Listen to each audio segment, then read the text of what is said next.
time is short.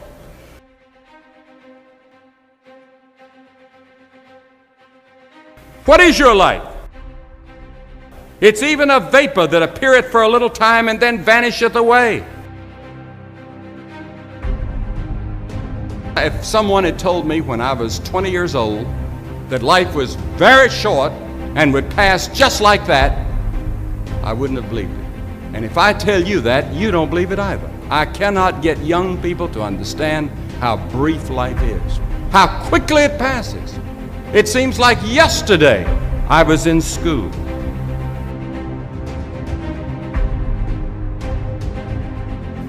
Every one of us here has been given the same amount of time in a day.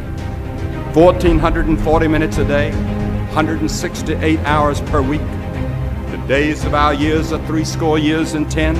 And if by reason of strength they are 80 years, yet is their strength labor and sorrow, for it is soon cut off, and we are passed away and cut off. 70 years God allows us. And it's interesting to me, with all of our medical science, we've never passed that magic mark. The average American male today lives 70 years and 4 months. The average female, 73 years and 6 months. More people live to be 70, but the average age of an American is still 70 as taught in the scriptures. Now 70 years God allows us. Let's think a moment. What do we do with those 70 years? The first 15 are spent in childhood, and then 20 years we sleep.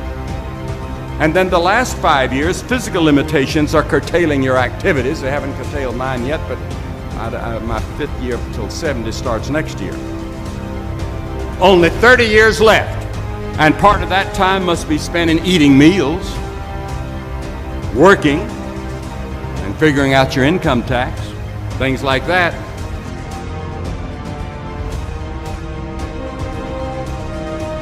Now is the accepted time. The things we ought to do, the classes we ought to take, the books we ought to read, do it now. The family that needs you, spend more time now. Write that letter home now that you've been meaning to write. Money you ought to give now. Time for study, do it now. People you ought to witness to, do it now. Every time the clock ticks, it seems to say now. Today, if you will hear His voice.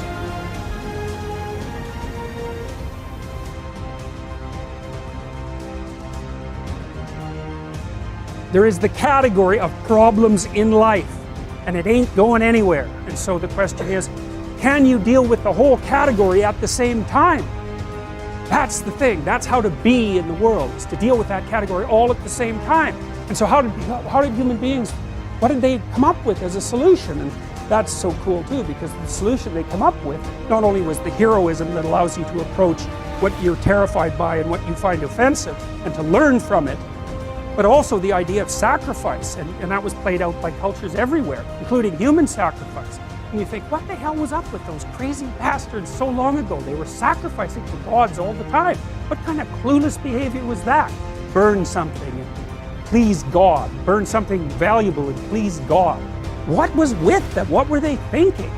Well, they weren't stupid, those people. If they were stupid, we wouldn't be here. They were not stupid, and believe me, they lived under a lot harsher conditions than we do. So those were some tough people, man.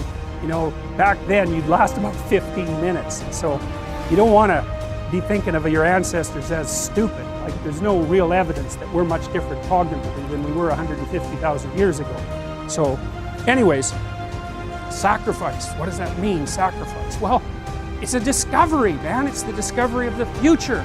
It's like the future is actually the place where there is threat. And it's always going to be there. So what do? You make sacrifices in the present so that the future is better